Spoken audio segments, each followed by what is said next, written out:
Hey guys, welcome to Whispers of Charleston. My name is Savannah, and today we're going to do some of the suburbs and sections of downtown Charleston. So we're going to get started on Ansonborough. So Ansonborough was Charlestown's first suburb laid out on lands outside the Grand Model. Ansonborough takes its name from George Anson from 1697 to 1762, who as the 26-year-old captain of the HMS Scarborough. His first important command was sent on patrol duty in South Carolina waters to protect the region from pirates. He remained from 1724 to 1735 and was well known and very popular in Charlestown. And an old tradition holds that Captain Anson bought the tract, which later would bear his name from his winnings at cards. According to another story, Anson won the entire tract in a single game. The area was bounded on the north in early days by a boundary, now Calhoun Street, including a tract between King Street and the Cooper River, and running south to a line halfway between Society and Wentworth Streets, part of an original grant to immigrant Isaac Mazyck. In 1696, the tract contained about 90 acres. Mazyck sold 64 acres, more or less, to Thomas Gadsden. On March 26 of 1726, Gadsden conveyed this tract to Captain George Anson for £300 sterling. This was a very large sum of money for such a young naval officer to possess, much less pay out, so it was quite possible that Anson's winnings at cards did purchase the future Ansonborough, though the deed indicates that this was a regular sale for a specific sum. After other tours of duty, Anson returned to South Carolina in the Squirrel, cruising South Carolina and Georgia waters in search of Spanish privateers. Between 1740 and 1744, he took command of a squadron during the war with Spanish, commanding the 60-gun frigate Centurion. His orders were to attack Spanish ships in cities and sites first in the Caribbean and then on the Pacific coast of South America.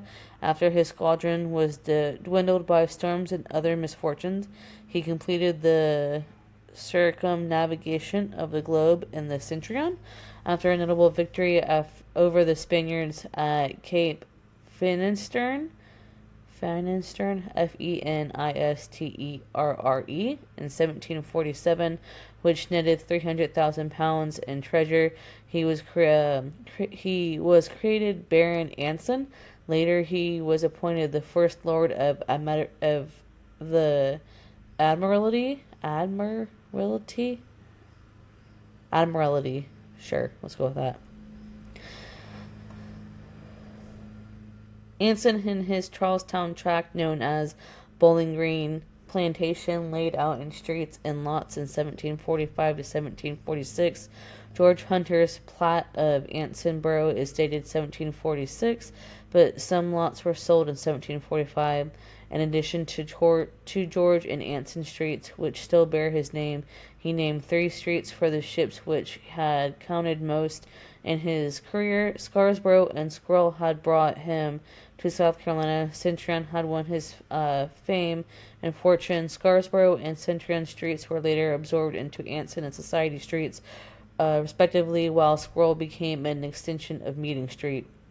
The original suburb of Anson included the area bounded by King, Calhoun, Anson Street, and a line running midway between Society and Wentworth Streets, and parallel with those streets. Later, the name came to be applied to the old suburb of Rexbury, Middlesex, and the Lawrence Land to the south and east of original Ansonborough.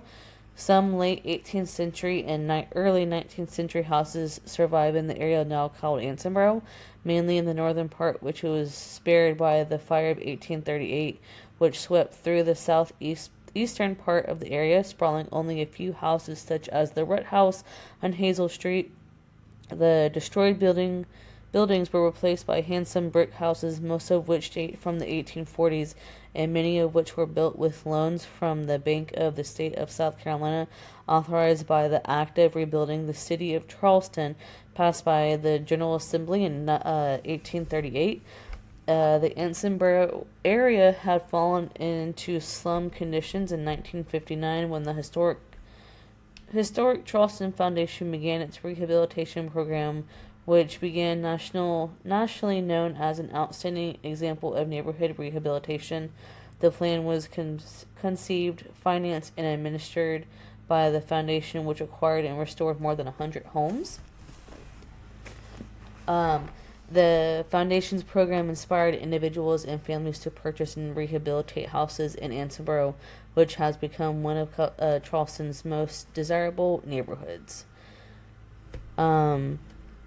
So that is it for that neighborhood, and then we'll go on to Cannonboro, and then Eliteboro, or Collington Square, Eliteboro, and so on. Yeah, so they'll kind of, I'll do this in between streets. I'm sorry, those are my pages on my computer. And then we'll do some, like, couple wharfs. Well, I guess Acres Wharf. Alright, well, hope y'all enjoy that. Alright, bye y'all.